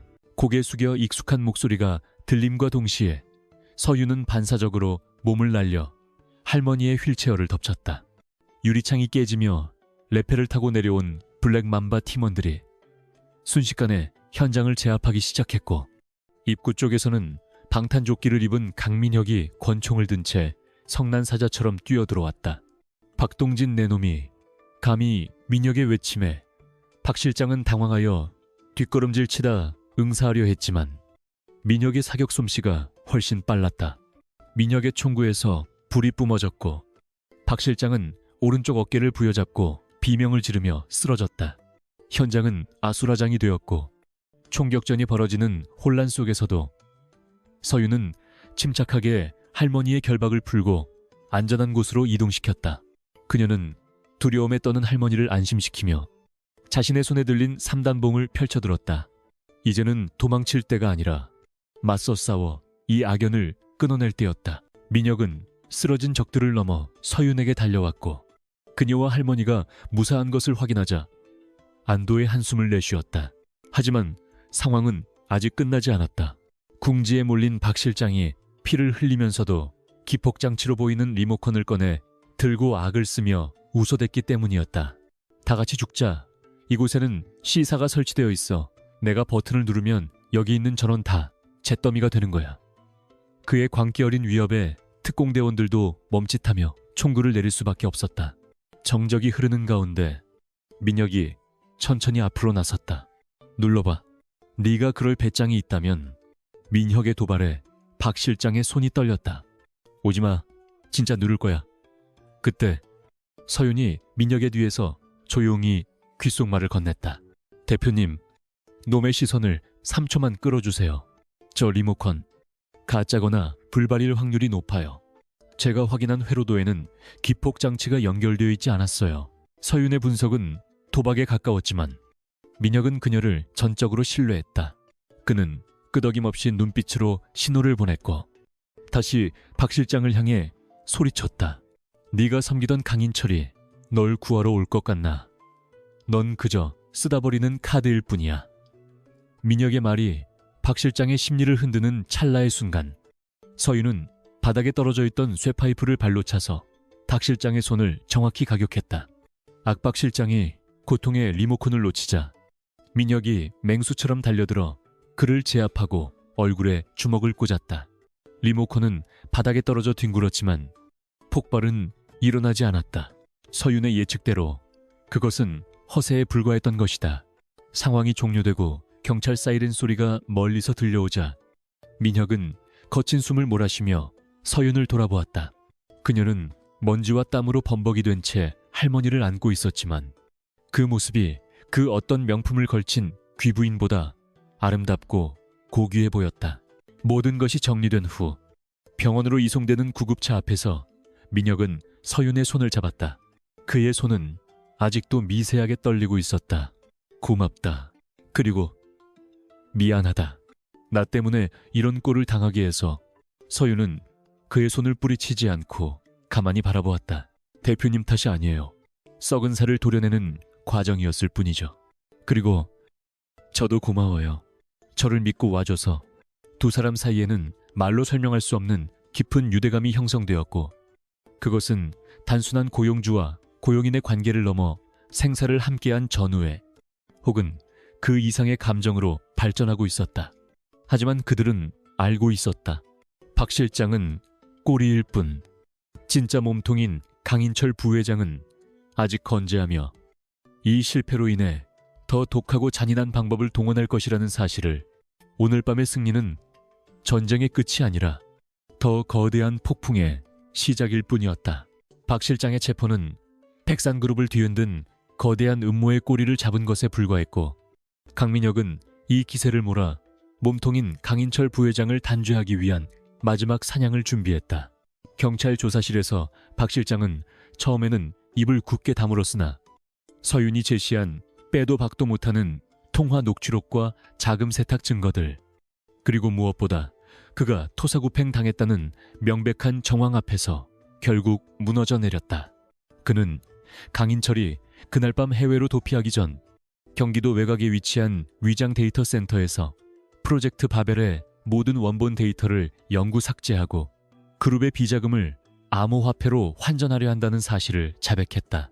시계바늘은 새벽 3시를 가리키고 있었고 빗줄기는 멈췄지만 짙은 안개가 도심을 감싸고 있어 마치 다가올 최후의 결전을 예고하는 듯했다.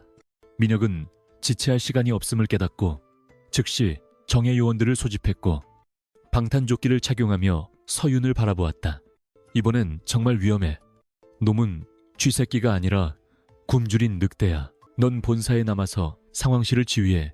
하지만 서윤은 이미 자신의 장비가 든 백팩을 메고 민혁의 앞을 막아섰는데 그녀의 눈빛은 그 어느 때보다 단호하고 차가웠다. 데이터 센터의 보안 시스템은 군사 시설급이에요. 외부에서 해킹으로 뚫는 건 불가능합니다.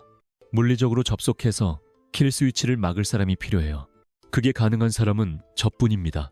그녀의 논리는 반박할 수 없을 만큼 정연했고 무엇보다 민혁은 그녀가 없는 전장을 상상할 수 없게 되어버렸다.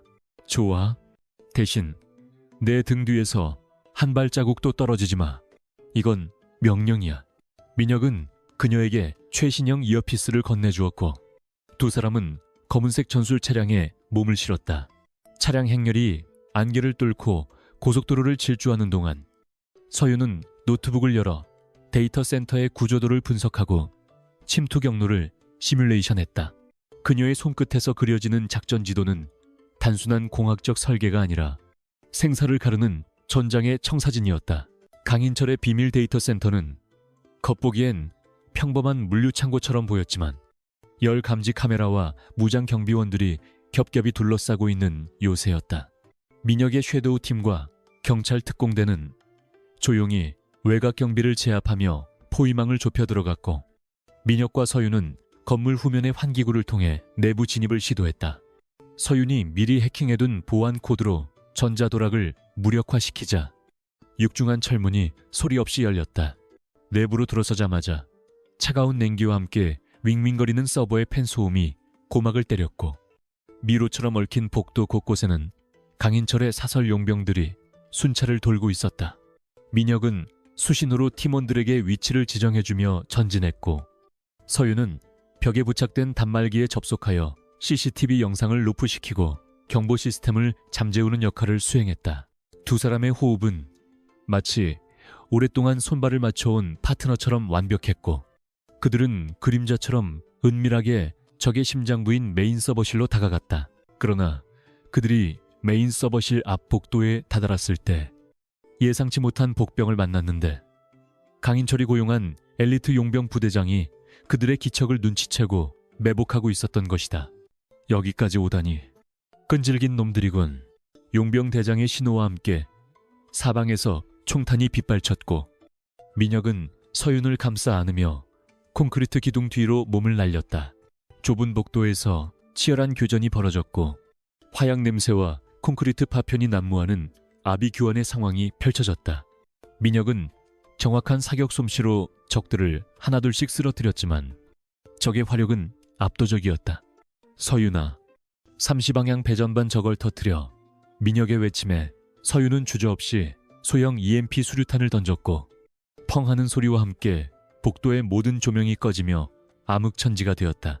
적들이 당황하여 우왕좌왕하는 사이 민혁은 야시경을 내리고 어둠 속의 사신처럼 움직여 남은 적들을 제압했다.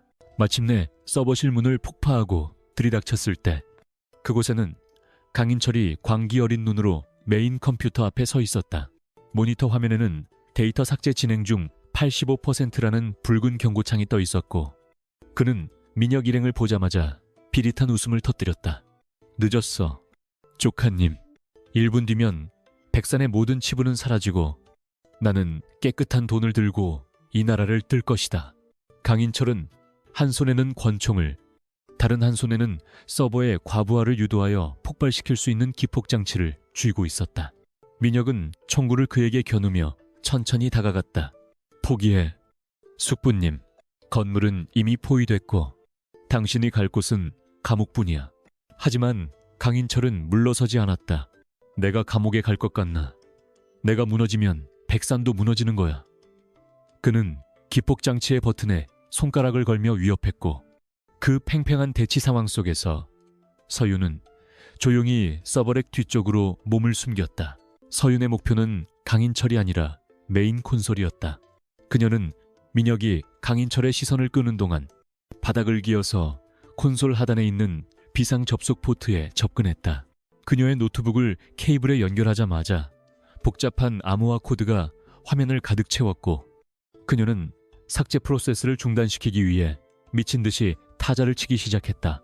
강인철은 민혁과의 대치에 집중하느라 서윤의 존재를 잠시 잊고 있었지만 모니터 화면의 진행률 바가 멈추고 삭제 오류 메시지가 뜨자 사색이 되어 소리쳤다. 이게 무슨... 네, 2년 강인철은 서버렉 뒤에 숨어있는 서윤을 발견하고는 민혁을 향하고 있던 총구를 서윤에게로 돌렸다. 그 순간 민혁의 머릿속에는 그 어떤 이성적인 판단보다 본능이 앞서 작동했다. 그는 안 되라고 외치며 몸을 날려 서윤의 앞을 가로막았다. 탕!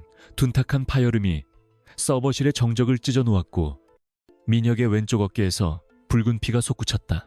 그는 고통스러운 신음을 흘리면서도 쓰러지지 않고 그대로 돌진하여 강인철을 덮쳤다. 두 사람은 바닥을 뒹굴며 격렬한 몸싸움을 벌였지만 부상을 입은 민혁의 힘이 점차 빠지고 있었다. 강인철은 민혁의 상처 부위를 짓누르며 떨어진 총을 잡으려 안간힘을 썼다. 죽어. 너만 없으면 돼. 절체절명의 순간 서윤이 자리에서 박차고 일어나 달려들었다. 그녀는 손에 쥐고 있던 전기 충격기를 강인철의 목덜미에 꽂아 넣었고 지옥엔 혼자 가세요. 회장님이라고 외치며 버튼을 눌렀다. 강인철은 단말마의 비명을 지르며 경련을 일으키다가 이내 추웅 늘어졌다. 서윤은 떨리는 손으로 전기 충격기를 내려놓고 피를 흘리며 쓰러져 있는 민혁에게 달려가 무릎을 꿇었다. 대표님, 정신 차리세요. 민혁 씨. 서윤은 자신의 재킷을 벗어 민혁의 상처를 지혈하며 울부짖었다. 민혁은 창백해진 얼굴로 거친 숨을 몰아쉬면서도 서윤의 얼굴을 보자 희미하게 미소를 지었다. 성공. 했나? 서윤은 눈물을 뚝뚝 흘리며 고개를 끄덕였다. 네, 데이터 복구했어요. 경찰도 들어오고 있고요. 그러니까 제발 눈 감지 마요. 민혁은 피 묻은 손을 들어 서윤의 뺨을 어루만졌다. 다행이군. 네가 무사해서. 그리고 내 자산을 지켜서. 그의 말은 농담처럼 들렸지만 그 속에 담긴 진심은 서윤의 가슴을 아리게 했다. 그는 자신의 목숨보다 그녀를 더 소중하게 여겼던 것이다. 곧이어 경찰 특공대와 구급대원들이 들이닥쳤고 강인철은 수갑이 채워진 채 개처럼 끌려나갔다. 민혁은 들것에 실려나가면서도 서윤의 손을 놓지 않으려 했고 서윤은 그 구급차에 동승하여 그의 곁을 지켰다. 병원 수술실 앞 붉은색 수술 중 램프가 켜져 있는 동안 서윤은 복도 의자에 앉아 피 묻은 자신의 손을 바라보았다. 그 손은 이제 더 이상 편의점 바코드를 찍거나 낡은 키보드를 두드리던 무력한 손이 아니었다.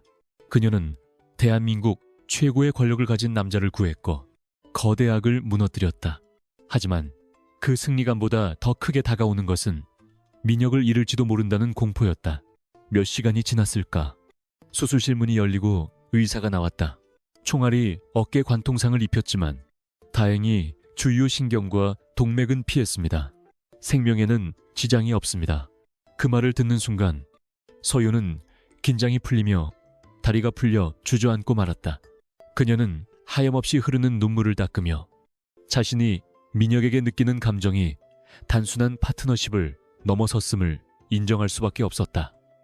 그것은 동경과 연민, 그리고 목숨을 빚진 자들만이 공유할 수 있는 깊고 진한 사랑이었다. 며칠 뒤 민혁은 일반 병실로 옮겨졌고 의식을 완전히 회복했다. 병실의 TV에서는 백산그룹 강인철 부회장의 구속과 그 일당의 범죄 사실이 대서특필되고 있었고 민혁은 영웅적인 CEO로 묘사되고 있었다. 서윤은 사과를 깎으며 짐짓 아무렇지 않은 척 말을 건넸다. 퇴원하시면 많이 바쁘시겠어요. 주주총회도 다시 열어야 하고 언론 인터뷰도 하셔야 하고. 민혁은 침대에 기대앉아 그녀를 빤히 쳐다보았다. 그 전에 할 일이 있어. 서윤이 의아한 표정으로 바라보자 민혁은 진지한 표정으로 말했다. 내 생명의 은인에 대한 보상 말이야. 돈으로 갚는 건 이미 거절당했고 몸으로 때우기엔 내가 지금 환자 신세고. 서윤은 피식 웃음을 터뜨렸다. 그냥 밥이나 잘 챙겨 드세요. 전 이제 제 할 일을 다 했으니 약속대로 떠난다는 말은 꺼내지도 마. 민혁이 말을 잘랐다. 계약은 아직 안 끝났어. 아니, 종신계약으로 갱신해야겠어. 민혁은 서윤의 손을 잡고 자신의 가슴에 가져다 댔다. 너 없이는 이 심장이 제대로 뛸 것 같지 않아. 내 옆에 있어라. 한서윤, 비서로서가 아니라 내 유일한 파트너이자 내가 사랑하는 여자로서. 서윤은 그의 갑작스러운 고백에 얼굴이 붉어졌지만 더 이상 자신의 마음을 숨기지 않기로 했다. 그녀는 잡힌 손에 힘을 주며 부드럽게 대답했다. 후회하실 텐데요. 저랑 있으면 총 맞을 일이 또 생길지도 몰라요. 민혁은 씩 웃으며 대답했다. 상관없어. 네가 지켜줄 거잖아. 최고의 보디가드니까. 창밖에는 맑게 갠 하늘 아래 눈부신 햇살이 쏟아지고 있었고 두 사람은 지난밤의 빗속 추격전이 마치 꿈이었던 것처럼 평온한 행복을 느끼고 있었다. 하지만 이것은 끝이 아니었다. 그들이 함께 만들어갈 새로운 제국, 그리고 그들을 기다리는 또 다른 미래의 시작일 뿐이었다. 계절이 두 번 바뀌어 서울의 거리는 어느덧 낙엽이 뒹구는 늦가을의 정취로 물들어 있었지만 백산그룹 본사의 분위기는 그 어느 때보다 뜨겁고 치열했다. 강인철 일가의 몰락 이후 강민혁 회장은 그룹 전체를 대상으로 대대적인 구조조정과 개혁을 단행했는데 그 피비린내 나는 숙청 작업의 중심에는 저승사자라 불리는 신설 조직, 전략기획실, 산하감사팀이 있었다. 그리고 그 팀을 이끄는 수장은 다름 아닌 한서윤 이사였다. 3개월 전만 해도 편의점 조끼를 입고 바코드를 찍던 그녀가 이제는 대한민국 재계 서열 1위 그룹의 핵심 임원이 되어 최고급 정장을 입고 임원 회의실에 상석에 앉아 있다는 사실은 세간의 현대판 신데렐라라는 가십거리를 넘어선 경이로움 그 자체였다. 하지만 그녀를 가까이서 겪어본 사람들은 알았다. 그녀가 신데렐라가 아니라 스스로 유리구두를 깨부수고 맨발로 왕좌에 오른 잔다르크라는 사실을. 이날 열린 정기이사회는 민혁이 구상해온 뉴백산 비전을 선포하는 중요한 자리였는데 회의실에 모인 계열사 사장들은 쥐 죽은 듯 조용히 단상을 주시하고 있었다. 민혁은 완벽하게 회복된 모습으로 오히려 예전보다 더 날카롭고 강인한 아우라를 뿜어내며 마이크 앞에 섰다. 과거의 백사는 혈연과 지연에 얽매인 낡은 공룡이었습니다. 하지만 오늘부터 우리는 능력과 성과 그리고 투명성을 최우선으로 하는 글로벌 기업으로 다시 태어날 것입니다. 민혁의 선언에 이어 서윤이 자리에서 일어나 브리핑을 시작했다. 그녀는 감정 없는 건조한 목소리로 지난 분기 실적이 저조하고 비리 혐의가 포착된 계열사들의 명단을 나열했는데 그녀의 입에서 이름이 호명될 때마다 해당 임원들은 얼굴이 사색이 되어 고개를 떨구었다. 그녀의 데이터 분석은 잔혹할 만큼 정확했고 변명의 여지를 주지 않는 완벽한 논리로 무장되어 있었다. 회의가 끝나고 CEO 집무실로 돌아온 두 사람은 팽팽했던 긴장감을 내려놓고 비로소 서로를 마주보며 미소 지을 수 있었다. 민혁은 넥타이를 느슨하게 풀며 소파에 몸을 깊숙이 묻었고 서윤은 그에게 따뜻한 차를 한 잔 건넸다. 오늘도 너무 무서웠어. 한 이사, 저 늙은 여우들이 자네 눈빛 한 번에 벌벌 떠는 걸 봤어야 했는데. 민혁의 농담에 서윤은 옅은 미소로 응수했다. 회장님이 시키신 일이잖아요. 악역은 제가 맡고 회장님은 좋은 리더 역할만 하시겠다고 계약서에 쓰셨으면서. 두 사람 사이의 대화는 더 이상 고용주와 피고용인의 그것이 아니었다. 그들은 서로의 등 뒤를 맡기는 전우이자 서로의 부족한 부분을 완벽하게 채워주는 영혼의 파트너였다. 서윤은 이제 자신의 능력을 숨기지 않았고 민혁은 그런 그녀가 마음껏 날개를 펼칠 수 있도록 가장 넓고 단단한 하늘이 되어주고 있었다. 퇴근 무렵 민혁은 서윤에게 오늘 저녁은 내가 모시지. 특별한 곳을 예약했거든. 이라며 에스코트를 자청했다. 두 사람이 향한 곳은 최고급 레스토랑이 아닌 그들이 처음 만났던 그 좁고 어두운 골목길 근처의 한강공원 주차장이었다. 민혁은 운전기사를 물리고 직접 마이바흐의 핸들을 잡았는데 옆자리에 앉은 서유는 창밖으로 스쳐 지나가는 풍경을 보며 묘한 감회에 젖었다. 불과 몇 달 전 비 오는 밤 이 도로를 질주하며 생사를 넘나들던 기억이 주마등처럼 스쳐 지나갔다. 그날 밤 네가 내 차에 뛰어들지 않았다면 지금의 나는 없었겠지. 어쩌면 강인철의 손에 죽었거나 식물인간이 되어 병실에 누워 있었을 거야. 민혁은 차를 멈추고 한강의 야경을 바라보며 나지막이 말했다. 서유는 고개를 저었다. 아니에요. 제가 뛰어든 게 아니라 회장님이 저를 받아주신 거죠. 그날 문을 열어주지 않았다면 전 사채업자들에게 잡혀서. 민혁은 서윤의 말이 끝나기도 전에 몸을 돌려 그녀를 깊은 눈으로 응시했다. 차 안의 공기가 순식간에 진지하게 바뀌었다. 서윤아, 나는 기업을 경영하면서 수만 번의 투자를 결정했지만 내 인생 최고의 투자는 그날 밤 널 내 차에 태운 거야. 그리고 난 한 번 투자한 건 절대 손해보고 팔지 않아. 아니, 평생 보유할 생각이다. 그것은 민혁다운, 지극히 계산적이면서도 로맨틱한 고백이었다. 그는 품 안에서 작은 벨벳 상자를 꺼내 그녀에게 내밀었다. 그 안에는 화려한 다이아몬드 반지 대신 백상그룹의 지주회사 주식이 담긴 USB와 심플한 백금 반지가 들어있었다.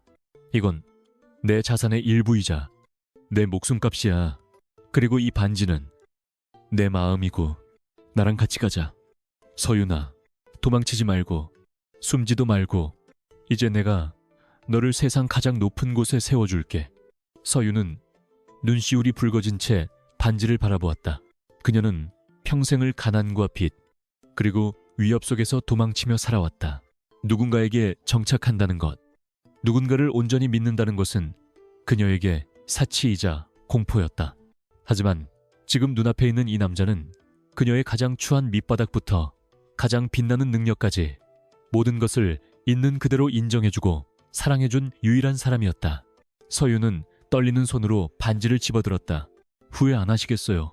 저 비싼 여자인데 유지 비용이 만만치 않을 거예요. 그녀의 농담 섞인 대답에 민혁은 환하게 웃으며 그녀의 손에 반지를 끼워주었다. 상관없어. 백산그룹 전체를 팔아서라도 널 감당할 테니까 넌 그냥 내 옆에 있어주기만 하면 돼. 두 사람은 좁은 차 안에서 서로의 온기를 느끼며 입을 맞췄고 창밖에는 마침 축복처럼 첫눈이 내리기 시작했다. 며칠 뒤 백산그룹 창립 50주년 기념 갈라 파티가 성대하게 열렸다. 정재계의 네로라 하는 인사들이 모두 모인 화려한 연회장에 강민혁 회장이 등장하자 수백 개의 카메라 플래시가 터졌다. 그리고 그의 곁에는 그동안 베일에 쌓여있던 전략기획실의 수장 한서윤이 동행하고 있었다. 그녀는 우아한 미드나잇 블루 컬러의 드레스를 입고 민혁의 팔짱을 낀 채 당당한 걸음으로 레드카펫을 밟았다. 기자들이 몰려들어 질문을 쏟아냈다. 강 회장님, 옆에 계신 분은 누구십니까? 약혼녀라는 소문이 사실입니까? 민혁은 걸음을 멈추고 서윤의 허리를 감싸 안으며 카메라를 향해 여유롭게 미소 지었다. 제 생명의 은인이자 백산의 미래를 함께 짊어질 저의 평생 파트너입니다. 그리고 곧 제 아내가 될 사람이기도 하죠. 그의 폭탄 선언에 장내는 술렁였지만 민혁은 아랑곳하지 않고 서윤을 바라보며 꿀 떨어지는 눈빛을 보냈다. 서윤은 쏟아지는 플래시 세례 속에서도 전혀 위축되지 않았다. 그녀는 이제 더 이상 어둠 속에 숨어있는 고스트가 아니었다. 그녀는 강민혁이라는 태양 옆에서 스스로 빛을 내는 별이 되기를 선택했다. 파티장 한 구석에서 이 모습을 지켜보던 할머니는 휠체어에 앉아 감격의 눈물을 흘리고 있었고 서윤은 할머니에게 손을 흔들어 보였다. 그녀의 인생을 짓누르던 무거운 짐들은 이제 모두 사라졌고 그 자리에는 사랑과 희망 그리고 책임감이 채워져 있었다. 민혁은 샴페인 잔을 들어올리며 서윤에게 속삭였다. 준비됐나? 이제부터가 진짜 전쟁이야. 우리를 시기하고 질투하는 적들이 사방에서 달려들 테니까. 서유는 그의 잔에 자신의 잔을 가볍게 부딪히며 대답했다. 언제든 덤비라고 하세요. 제 남편이 대한민국 최고의 재벌인데 제가 무서울 게 뭐가 있겠어요. 게다가 정보전이라면 제가 한 수이니까요. 시간이 흘러 겨울이 가고 다시 봄이 찾아왔을 때 백산그룹은 사상 최대의 실적을 기록하며 승승장구하고 있었다. 서유는 결혼 후에도 현업에서 물러나지 않고 더욱 왕성하게 활동하며 그룹의 보안 시스템을 세계적인 수준으로 끌어올렸다. 그녀는 단순히 회장의 아내가 아니라 실력으로 인정받는 경영인으로서의 입지를 굳혀갔다.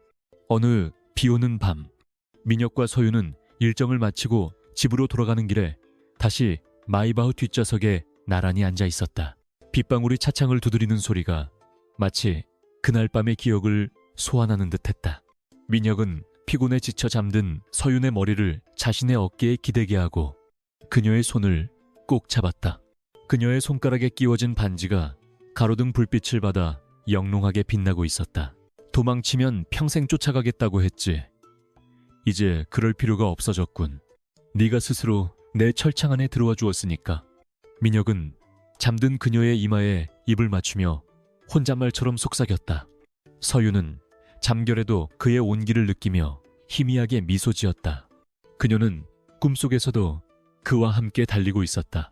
쫓고 쫓기는 추격전이 아니라 같은 곳을 향해 나란히 달리는 동반의 레이스였다. 빗길은 여전히 미끄럽고 세상은 여전히 위험했지만 그들은 두려워하지 않았다.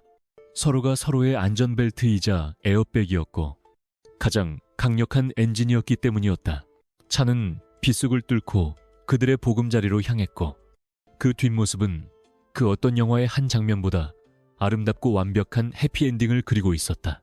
1년 후 서유는 개인 집무실에서 모니터를 응시하며 미간을 찌푸리고 있었다.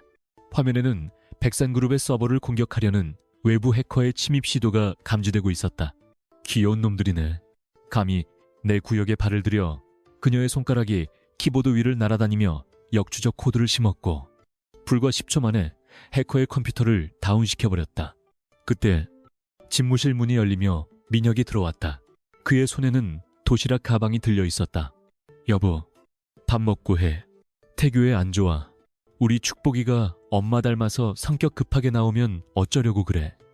서유는 배를 살며시 어루만지며 웃었다. 아빠 닮아서 성격이 더러운 것보단 낫잖아요. 뭐 성격이 더럽다니. 카리스마가 있는 거지.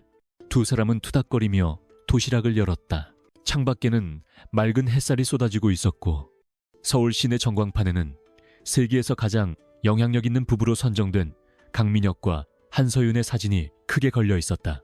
빈민가 쪽방에서 시작된 그녀의 탈출기는 이제 전설이 되었고 그녀는 더 이상 쫓기지 않는 삶을 살고 있었다. 아니, 이제 그녀는 누군가에게 꿈과 희망을 주는 존재가 되어 있었다. 민혁이 젓가락으로 반찬을 집어주며 말했다. 사랑해, 한서윤. 어제보다 오늘 더. 그리고 내일은 더 많이. 서윤은 행복한 미소로 대답했다. 저도요. 그리고 고마워요. 그날 밤 제 차에 타게 해줘서. 두 사람의 웃음소리가 집무실을 가득 채웠고 그들의 이야기는 영원히 끝나지 않을 네버엔딩 스토리처럼 계속될 것임을 예고하고 있었다. 비극으로 시작될 뻔했던 우연은 필연적인 운명이 되어 가장 찬란한 기적으로 완성되었다.